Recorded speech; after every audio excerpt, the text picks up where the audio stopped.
തൃശ്ശൂർ എന്ന് കേൾക്കുമ്പോൾ നിങ്ങളുടെ മനസ്സിലേക്ക് ആദ്യം വരുന്നത് എന്താണ്? തൃശ്ശൂർ പൂരം, കേരളത്തിൻ്റെ സാംസ്കാരിക തലസ്ഥാനം. പക്ഷേ ഒരർത്ഥത്തിൽ ഇതേ തൃശ്ശൂർ ഇന്ത്യയുടെ ഗോൾഡൻ സിറ്റിയാണ്. കാരണം ഇന്ന് ഇന്ത്യയിൽ വിൽക്കുന്ന സ്വർണ്ണാഭരണങ്ങളുടെ 30%, കേരളത്തിൽ വിൽക്കുന്നതിൻ്റെ 70% മാനുഫാക്ചർ ചെയ്യുന്നത് തൃശ്ശൂരിലാണ്. അതായത് നിങ്ങളുടെ കയ്യിലുള്ള സ്വർണ്ണാഭരണങ്ങളുടെ ഭൂരിഭാഗവും മെയ്ഡ് ഇൻ തൃശ്ശൂരാണ്. ഡെയിലി ആവറേജ് 500 കിലോ സ്വർണ്ണമാണ് ഇവിടെ ജ്വല്ലറി ആക്കി മാറ്റുന്നത്. Kalyan jewellers, Joyalukkas, Josco, Chemmanur group തുടങ്ങി തൃശ്ശൂർ ബേസ് ആയിട്ടുള്ള പല ജ്വല്ലറി ഗ്രൂപ്പുകളും ഇന്ന് ഇന്ത്യയിലെ ടോപ്പ് ഗോൾഡ് റീറ്റെയിലേഴ്സാണ്. ജ്വല്ലറിയിൽ മാത്രമല്ല, ഗോൾഡ് ലോണിൽ നമുക്ക് തൃശ്ശൂരിൻ്റെ മാർക്ക് കാണാം. ഇന്ത്യയിലെ top private gold loan companies Muthoot finance, Manappuram finance, Muthoot Fincorp, ഇത് മൂന്നും തൃശ്ശൂർ ബേസ്ഡ് ആണ്. ഈ കമ്പനികളുടെ ലോക്കറിലുള്ള സ്വർണം മാത്രം UK, Australia, Singapore, south Korea പോലത്തെ രാജ്യങ്ങളുടെ സെൻട്രൽ ബാങ്കുകളിൽ റിസർവ് ആയിട്ട് വച്ചിരിക്കുന്ന സ്വർണത്തിനേക്കാളും കൂടുതലാണ്. ജോഗ്രഫിക്കലി നോക്കിയാൽ അടുത്ത് ഖനികളില്ല, ഒരു പോർട്ട് സിറ്റിയും അല്ല.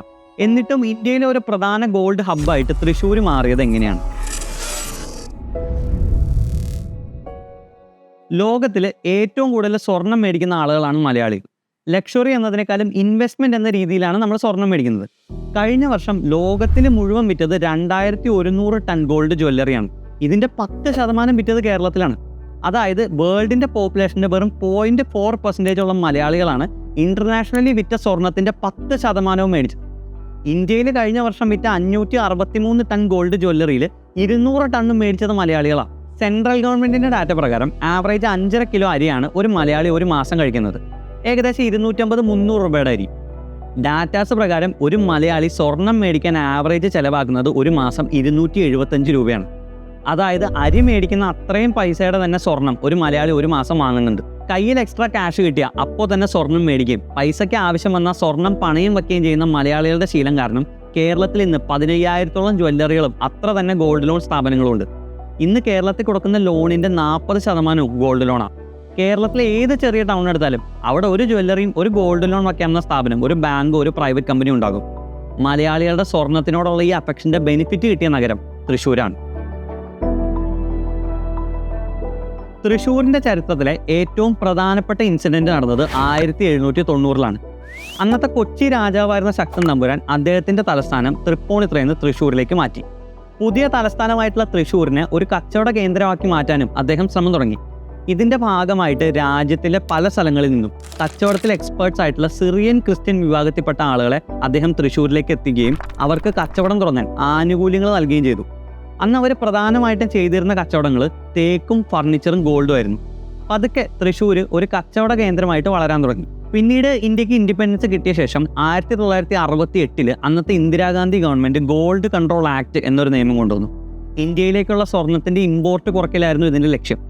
ഈ നിയമവും പിന്നെ അക്കാലത്ത് നിലനിന്നിരുന്ന ലൈസൻസ് രാജ് സിസ്റ്റവും കാരണം ഗോൾഡ് ബിസിനസ്സിൽ ഒരുപാട് റെസ്ട്രിക്ഷൻസ് ഉണ്ടായിരുന്നു.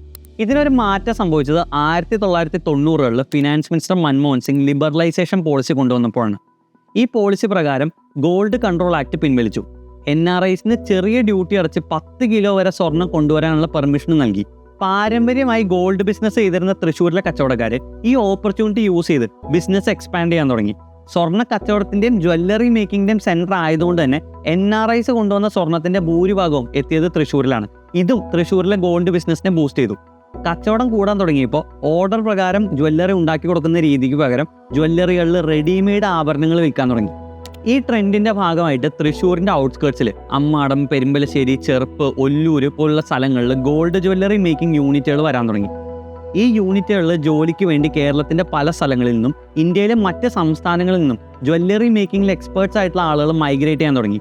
ഗ്രാജുവലി തൃശ്ശൂർ ഇന്ത്യയിലെ നമ്പർ 1 ജ്വല്ലറി മേക്കിംഗ് സെൻ്ററായി. ഇന്ന് തൃശ്ശൂരിൽ സ്വർണ്ണാഭരണങ്ങൾ ഉണ്ടാക്കുന്ന 3000-ഓളം യൂണിറ്റ്സ് ഉണ്ട്. ഇവിടെ മാത്രം ജോലി എടുക്കുന്ന 40,000-ഓളം ആളുകളാണ്. ഡയറക്റ്റ്ലിയും ഇൻഡയറക്റ്റ്ലിയും തൃശ്ശൂരിലെ ഗോൾഡ് ഇൻഡസ്ട്രി 2 ലക്ഷം ആളുകൾക്കാണ് ജോലി നൽകുന്നത്.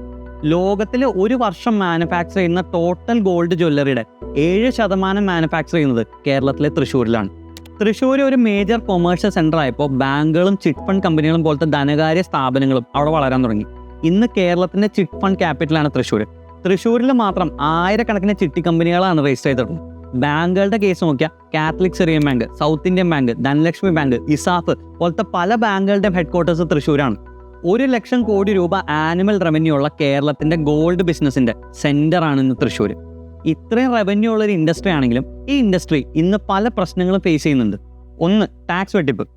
1,00,000 കോടി രൂപ റവന്യൂ ഉള്ള ഈ ഇൻഡസ്ട്രിയിൽ നിന്ന് 2022 കേരള ഗവൺമെൻറ്റിന് ടാക്സ് ആയിട്ട് കിട്ടിയത് വെറും 343 കോടി രൂപ.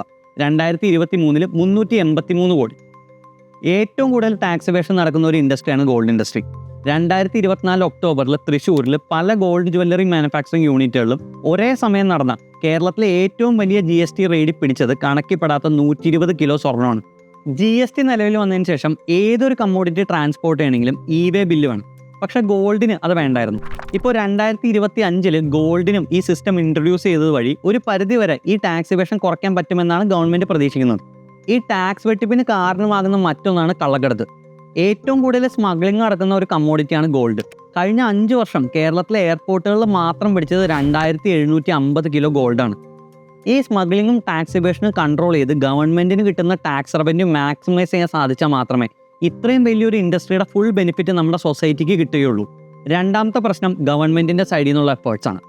തൃശ്ശൂർ ഇന്ത്യയിലെ ഏറ്റവും വലിയ ജ്വല്ലറി മേക്കിംഗ് സെൻറ്ററും കേരളം ഏറ്റവും വലിയ ഗോൾഡ് മാർക്കറ്റായിട്ട് കൂടി ഈ ഇൻഡസ്ട്രിയെ സപ്പോർട്ട് ചെയ്യാൻ സ്റ്റേറ്റ് ഗവൺമെൻറ്റിൻ്റെയോ സെൻട്രൽ ഗവൺമെൻറ്റിൻ്റെയോ സൈഡിൽ നിന്നുള്ള എഫേർട്സ് വളരെ കുറവാണ്. ഗോൾഡ് ജ്വല്ലറി മേക്കിങ്ങുമായിട്ട് ബന്ധപ്പെട്ട എല്ലാ കാര്യങ്ങളും അതിൻ്റെ ഡിസൈനിങ്ങും മാനുഫാക്ചറിങ്ങും പോളിഷിങ്ങും ഹോൾമാർക്കിങ്ങും ഒക്കെ ഒരേ സ്ഥലത്ത് ചെയ്യാൻ പറ്റുന്ന ജ്വല്ലറി പാർക്ക് തൃശ്ശൂരിൽ സ്റ്റാർട്ട് ചെയ്യുമെന്ന് 2 വർഷം മുമ്പ് സ്റ്റേറ്റ് ഗവൺമെൻറ് പറഞ്ഞതാണെങ്കിലും അത് ഇതുവരെ എവിടെ എത്തിയിട്ടില്ല. അതേസമയം സൗത്ത് ഇന്ത്യയിലെ മറ്റൊരു പ്രധാനപ്പെട്ട ഗോൾഡ് ജ്വല്ലറി മേക്കിംഗ് സെൻ്റർ ആയിട്ടുള്ള കോയമ്പത്തൂരിൽ ഒരു ജ്വല്ലറി പാർക്ക് തുടങ്ങാനുള്ള process already Tamil Nadu government start ചെയ്തു. ഇന്ത്യയിലെ ഏറ്റവും വലിയ ഡയമണ്ട് സെൻ്റർ ആയിട്ടുള്ള സൂരത്തിൽ ഈ ഡയമണ്ട് ഇൻഡസ്ട്രി ആയിട്ട് ബന്ധപ്പെട്ട എല്ലാ കാര്യങ്ങളും import, cutting, polishing, trading, export എല്ലാം ചെയ്യാൻ പറ്റുന്ന ലോകത്തിലെ ഏറ്റവും വലിയ ഓഫീസ് 2023 ഇനാഗുറേറ്റ് ചെയ്തിരുന്നു. 2 ലക്ഷം കോടി രൂപയുടെ ടേൺ ഓവറാണ് ഗുജറാത്ത് ഗവൺമെൻറ് ഈ ഒരൊറ്റ ഓഫീസിൽ നിന്ന് പ്രതീക്ഷിക്കുന്നത്.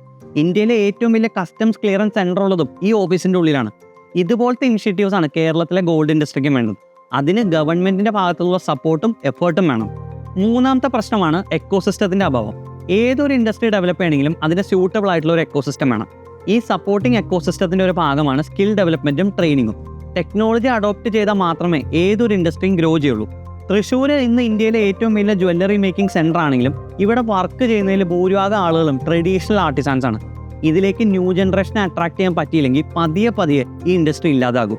CAD-ഉം 3D പ്രിൻറ്റിംഗ് ഒക്കെ ഉപയോഗിച്ച് ജ്വല്ലറി ഡിസൈനിങ്ങും ജ്വല്ലറി മാനുഫാക്ചറിങ് കോഴ്സുകളൊക്കെ ഇന്ന് ഇന്ത്യയിലുണ്ട്. പക്ഷേ ഇത്രയും വലിയൊരു ഗോൾഡ് മാർക്കറ്റായിട്ട് കൂടി ഇങ്ങനത്തെ കോഴ്സസ് ഒന്നും കേരളത്തിലെ യൂണിവേഴ്സിറ്റീസ് ഓഫർ ചെയ്യുന്നില്ല.